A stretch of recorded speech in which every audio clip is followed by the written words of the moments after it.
기도하겠습니다. 하나님 아버지, 날 때가 있으면 죽을 때가 있고 쓰임받을 때가 있으면 이제 그 자리에서 내려올 때도 있는 줄 압니다. 하나님은 하나님의 때에 하나님의 방식으로 사람을 사용하는데 우리는 고집부리고 하나님의 때와 방법보다는 내 때와 내 방법을 그렇게 하나님 앞에 우겨댈 때가 있는 것 같습니다. 그런 나를 불쌍히 여겨주시고 그런 우리를 긍휼히 여겨주셔서 주님의 시선으로 이 세상을 볼 수 있도록 도와주옵소서. 예수님의 이름으로 기도합니다. 아멘. 네, 오늘은 창세기 35장 16절에서 29절까지입니다. 창세기 35장 16절에서 29절 같이 읽겠습니다. 그들이 베델에서 길을 떠나 에브랏에 이르기까지 얼마간 거리를 둔 곳에서 라헬이 해산하게 되어 심히 고생하여 그가 난산할 즈음에 산파가 그에게 이르되 두려워하지 말라. 지금 내가 또 등남하니라 하며 그가 죽게 되어 그의 혼이 떠나려 할 때에 아들의 이름을 베논이라 불렀으나 그의 아버지는 그를 베냐민이라 불렀더라. 라헬이 죽음에 에브랏 곧 베들레헴 길에 장사되었고 야곱이 라헬의 묘에 비를 세웠더니 지금까지 라헬의 묘비라 일컫더라. 이스라엘이 다시 길을 떠나 에델 망대를 지나 장막을 쳤더라. 이스라엘이 그 땅에 거주할 때에 르우벤이 가서 그 아버지의 첫 비라와 동침하며 이스라엘이 이를 들었더라.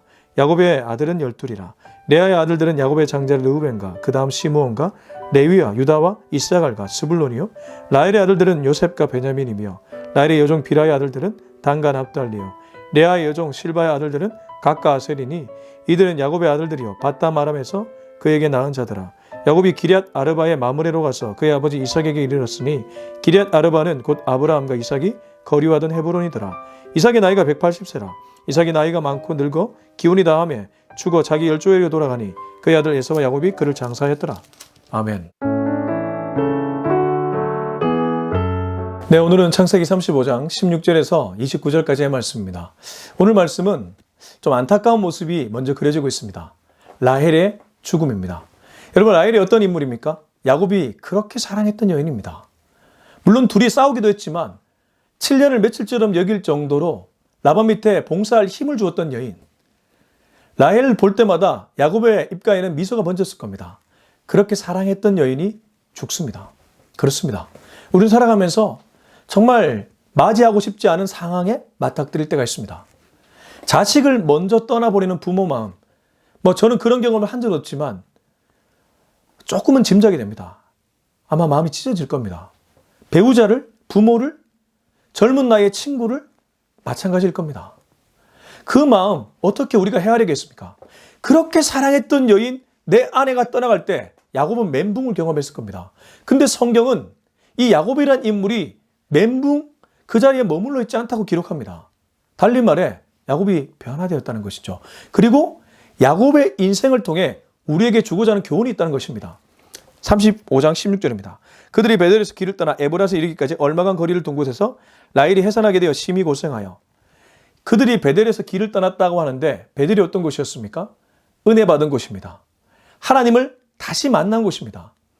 하몰과 세겜, 그들 가문의 남자들을 죽이고 야곱 가문에 화가 임할까 봐 가족의 안위를 생각했던 야곱이 우리가 올라가야 된다. 하나님의 보호를 받아야 된다. 그렇게 해서 이방 신상들, 자기를 정결케 하고 의복을 받고 있고 올라가서 하나님을 만났습니다. 그래서 하나님의 보호하심을 입고 길을 떠나고 있습니다. 은혜 받고 길을 떠나는데 위기가 다시 찾아온 거예요. 우리도 그런 경험하지 않습니까? 저는 간혹 이럴 때가 있습니다. 과거에 제가 청년부 시절 기도원에 가서 청년들과 함께 뜨겁게 기도를 했습니다. 얼마나 은혜 받았던지 다들 싱글벙글 표정들이 너무 좋더라고요. 은혜 받으면 얼굴도 맑아지고 밝아지잖아요. 근데 봉고 타고 내려오면서 스타렉스 타고 내려오면서 누군가를 뒷담화하는 모습을 목격하게 됩니다. 근데 그 사람 그렇게 뒷담화하는 모습에 저도 있는 것이죠. 무엇입니까? 은혜 받은 바로 직후에 사단이 튼튼한 겁니다. 우리가 그럴 때 있잖아요. 부흥회 때 집회에 은혜 엄청 받고 집에 가서 남편과 싸우고 아내와 싸울 때가 있잖아요. 왜 그렇습니까? 사단은 은혜 받는 꼴을 못 봅니다. 악한 영은 우리가 은혜 받는 것을 싫어합니다. 그래서 은혜 받았다 싶으면 은혜를 쏟게 만들죠. 지금 보십시오. 베델에서 그렇게 하나님을 경험했지만 위기가 찾아옵니다. 언제나 그렇습니다. 근데 이 위기를 어떻게 극복하느냐에 따라 우리 인생은 달라질 수 있습니다. 얼마간 거리를 둔 곳, 베델에서 길을 떠나 에브랏에 당도하기까지 얼마간 거리를 둔 곳이라고 하는데 19절에 보면 에브라스는 베들레헴입니다. 베들레헴은 이스라엘 역사상 중요한 장소죠. 어찌됐든 베델에서 베들레헴으로 가는 길 가운데서 라헬은 해산의 고통을 겪게 됩니다. 얼마나 극심한 고통이었으면 죽게 되었을까요? 17절 그가 난산할 즈음에 산파가 그에게 이르되 두려워하지 말라 지금 내가 또 등남하니라 하며 난산이라고 표현하고 있습니다. 그렇습니다. 라헬은 해산의 고통이 엄청났습니다. 지금도 간혹 아무리 의료기술이 발전해도 애를 낳다가 죽는 산모들이 있습니다. 라헬이 바로 그러한 경우죠. 근데 산파가 두려워하지 말라 지금 내가 또 등남하니라. 당시 고대 근동문화권에서 아들을 낳는 것은 엄청난 복이었습니다. 여인 입장에서 또 등남하니라. 출산 경쟁을 했었던 라헬 또 등남하니라. 산파가 라헬을 위로하려고 이 말을 했던 것이죠.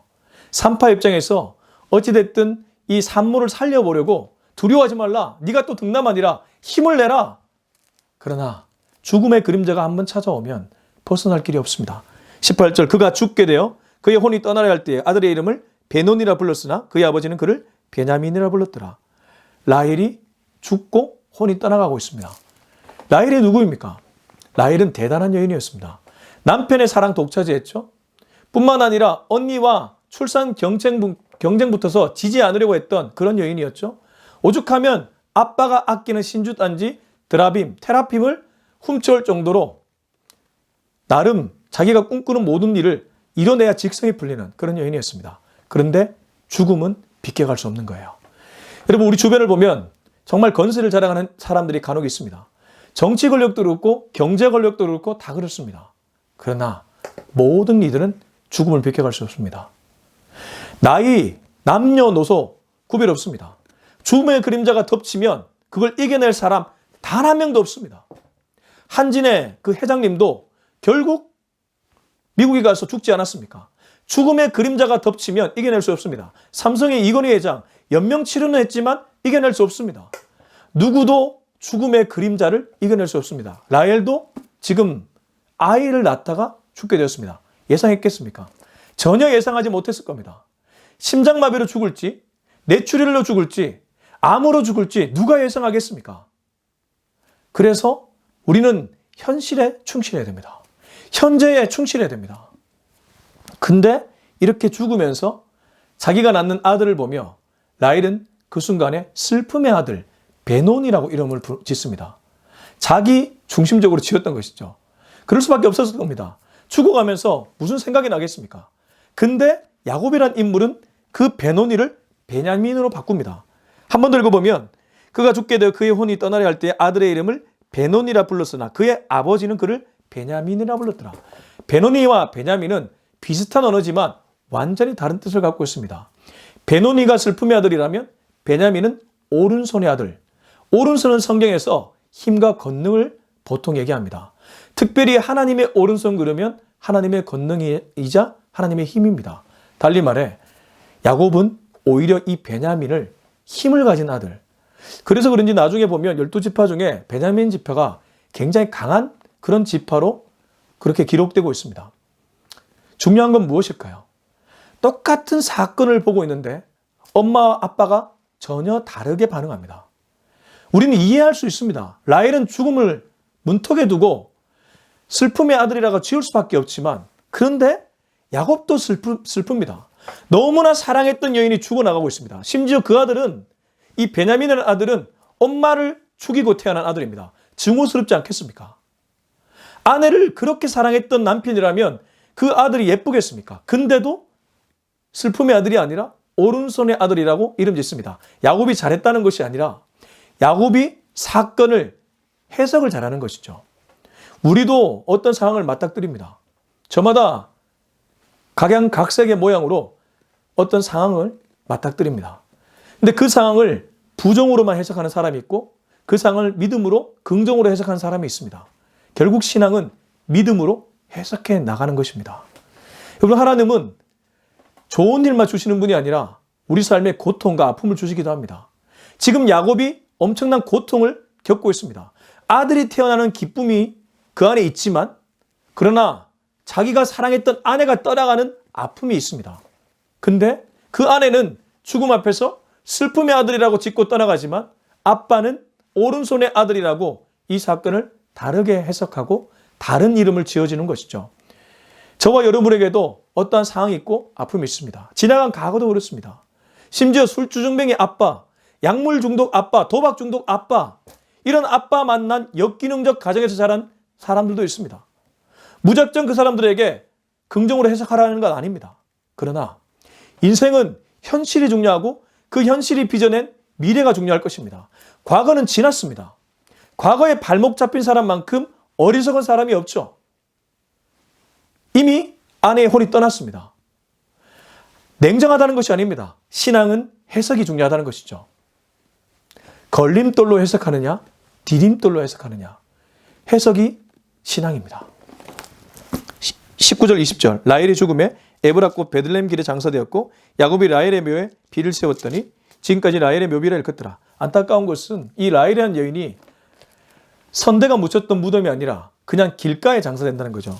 19절에 보면 베들레헴 길에 장사되었고 묘비를 세우긴 합니다. 야곱이 예의를 갖추면서 라헬의 묘비를 세우지만 결국 베들레헴 길에 장사되었습니다. 레아는 선대가 묻혔던 아브라함과 사라와 이삭과 리브가와 남편과 함께 묻히는 그 장소에 묻히지만 라헬은 남편이 묻히는 장소가 아니라 베들레헴 길에 장사됩니다. 이건 무엇일까요? 라헬의 인생이 마지막에 좀 안타깝죠. 라헬은 사실 예쁜 여인이었고 사랑받았던 여인이었고 원하는 것을 이뤄냈던 그런 여인이었습니다. 근데 왜 성경이 라헬의 마지막 죽음을 이렇게 적나라하게 기록하고 있을까? 결국 우리 모두는 죽음을 향해 달려가기 때문에 너무 욕심 부리지 말라는 것이죠. 여러분, 손에 꽉 잡고 있는 거 놓으시기 바랍니다. 저도 간혹 내가 원하는 목표를 향해 달려가다가 너무 그 목표 지향적으로 살다가 무언가를 놓칠 때가 많이 있습니다. 라헬이라는 여인 그렇게 살아왔습니다. 오죽하면 남편을 들들 볶아서라도 자녀를 낳으려고 애썼겠습니까? 남는 게 무엇입니까? 결국 그녀는 자기가 원하는 아들을 낳다가 죽습니다. 근데 죽는 무덤은 길가였습니다. 얼마나 안타깝습니까? 저와 여러분도 그런 인생으로 전락할 수 있습니다. 그렇기 때문에 사랑하며 사는 것이 진리입니다. 아끼며 사는 것이 진리입니다. 바라기는 욕심 부리지 않고 옆 사람과 사랑하며 평생을 살아갈 수 있는 저와 여러분이 되었으면 좋겠습니다. 근데 이 라헬이 떠나자 아내 레아의 큰아들이었던 르우벤이 이상한 짓거리를 벌입니다. 21절, 22절. 이스라엘이 다시 길을 떠나 에델 망대를 지나 장막을 쳤더라. 이스라엘이 그 땅에 거주할 때 르우벤이 가서 그 아버지의 첩 비라와 동침하며 이스라엘이 이를 들었더라.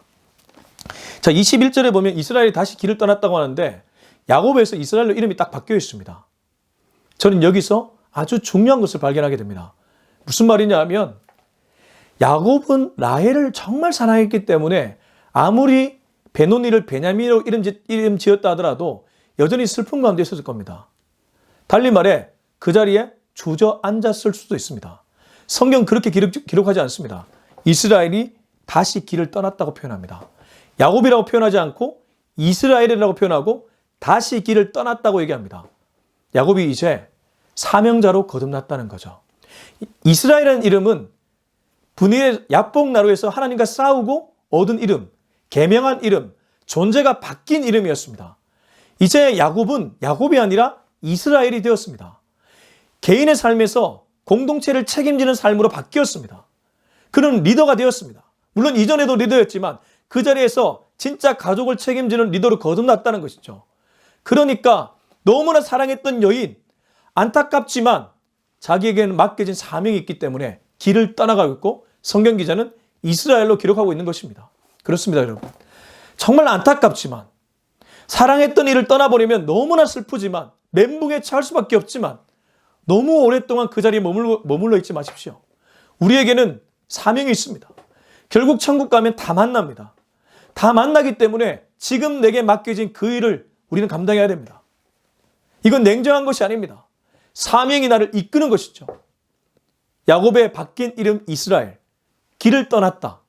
허투루 기록하는 것이 아니라 우리에게 교훈을 주고 있습니다. 우리는 다시 사명자로 길을 떠나가야 됩니다. 거기에 너무 오래 머물러 있지 마십시오. 슬픔을 충분히 묵상할 필요는 있겠지만 너무 오래 머물러 있으면 사단의 밥이 됩니다. 우리는 길을 떠나가야 됩니다. 그리고 길을 떠나가는데 하필이면 그 길을 떠나가는 여정에 한 놈이 물을 흐립니다. 아들이죠. 언제나 가까운 곳에서 둑이 새기 시작합니다. 이스라엘이 그 땅에 거주할 때 르우벤이 가서 그 아버지의 첫 비라와 동침하며 이스라엘의 일을 들었더라. 비라는 라헬의 여종이었습니다. 라헬이 죽자 비라를 보면서 사실 르우벤이 아마도 은근히 마음에 품었겠죠. 그러니까 동침했겠죠. 비라도 르우벤이 싫지 않았겠죠. 근데 여기 이 구절을 적나라하게 기록하는 것은 이 가족이 영적으로 새기 시작했다는 겁니다.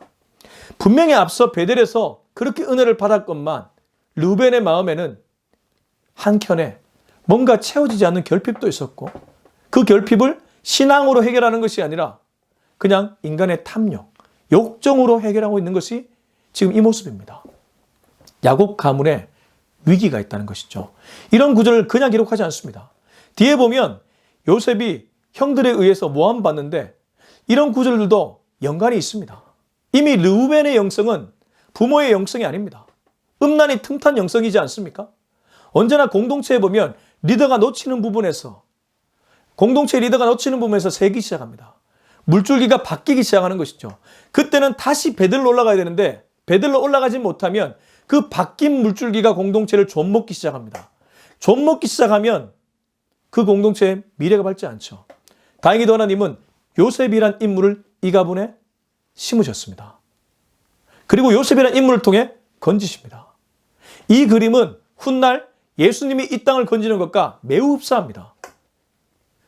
달리 말해 지금 우리 가족, 지금 내가 서 있는 공동체, 살아나는 비결은 예수께로 가는 길 외에는 없다는 것입니다. 아무튼 이 르우벤이라는 맏아들은 라헬이 죽자 그 틈을 타 여종 비라와 동침합니다. 야곱의 아들은 12이라 다시 톨레도시 등장합니다. 족보죠. 족보가 등장한다는 것은 막이 바뀌고 장명이 전환된다는 것을 의미합니다. 항상 족보를 통해 또 다른 전환이 이루어지기 때문입니다. 야곱의 아들은 12이라 레아 아들은 야곱의 장자 르우벤과 그 다음 시므온과 레위와 유다와 이사갈과 스불론이요 라헬의 아들들은 요셉과 베냐민이며 라헬의 여종 비라의 아들들은 단과 납달리요 레아의 여종 실바의 아들들은 각각 아셀이니 이들은 야곱의 아들들이요 바담 아람에서 그에게 낳은 자더라. 야곱의 아들들을 다시 한번 기술하는 것은 이 톨레도를 통해 야곱의 시대가 저물고 있음을 얘기하고 있는 것입니다. 그렇습니다. 결국 내려와야 될 때가 있습니다. 야곱은 이 창세기 족장 시대에서 자신의 어떤 주인공적인 스토리가 마감되는 것을 알았을까요? 근데 몰랐을 겁니다. 근데 역사가들은 알죠. 아, 이때가 마무리되는 시점이구나. 이 마무리되는 시점을 잘 알기만 해도 인간이 덜 실수합니다.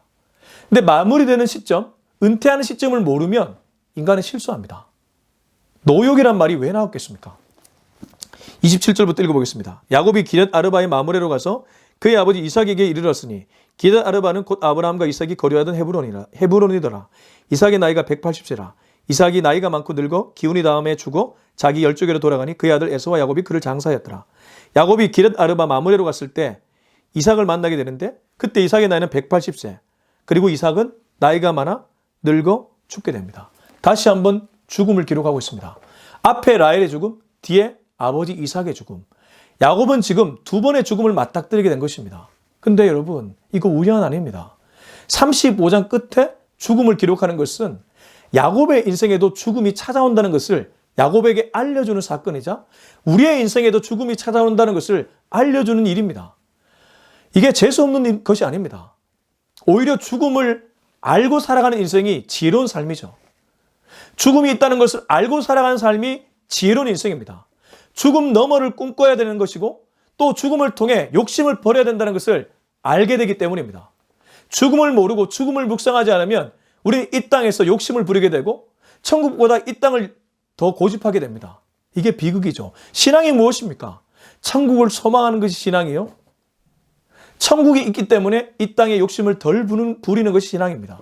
근데 죽음을 묵상하지 않고 죽음의 그림자가 나를 찾아온다는 것을 생각하지 않으면 우린 자꾸 고집을 부리게 됩니다.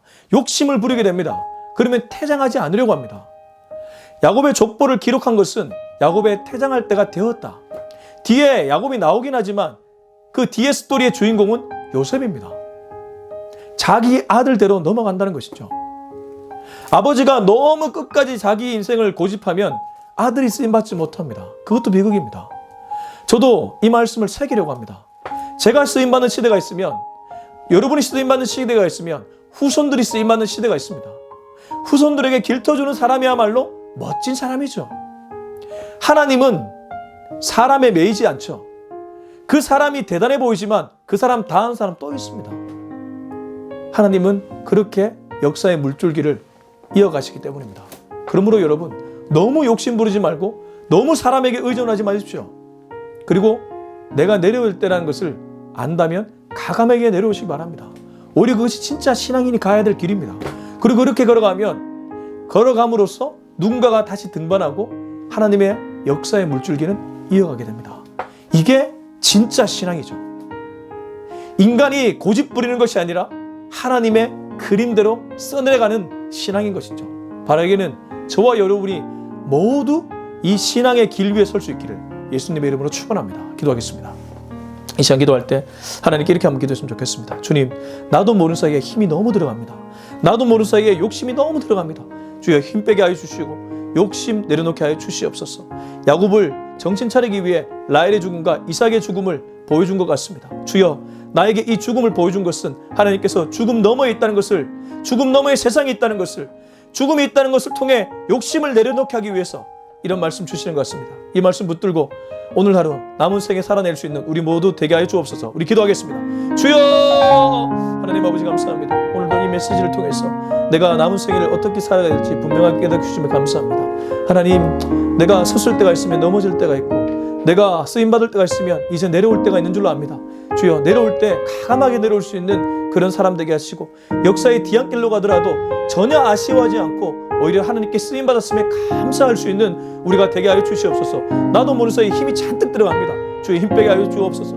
하나님이 주인공인데 내가 주인공이 되려고 할 때가 얼마나 많이 있습니까? 야곱의 주인공이 아니고 요셉의 주인공이 아닙니다. 야곱도 요셉도 주인공이 아니라 하나님이 주인공이신데 인간들은 자기가 주인공인 줄 알고 그렇게 나대고 하나님 아버지 교만하게 그렇게 움직입니다. 주여, 그런 우리를 불쌍히 여겨주셔서 마지막 날이 있다는 것을 기억하게 하시고 마지막 날 넘어도 있다는 것을 기억하게 하시며 그래서 하나님께 시선을 고정하고 평생을 살아갈 수 있는 우리 모두 되게 하여 주옵소서. 이제는 우리 주 예수 그리스도의 은혜와 하나님의 다음 없는 사랑과 성령의 위로 교통 충만하심의 역사가 오늘 이 메시지를 통해 평생토록 하나님을 갈망하고 하나님 나라를 묵상하며 살기로 다짐하는 우리 모두의 머리 위에 지금부터 영원토록 함께하기를 간절히 축원하옵나이다. 아멘.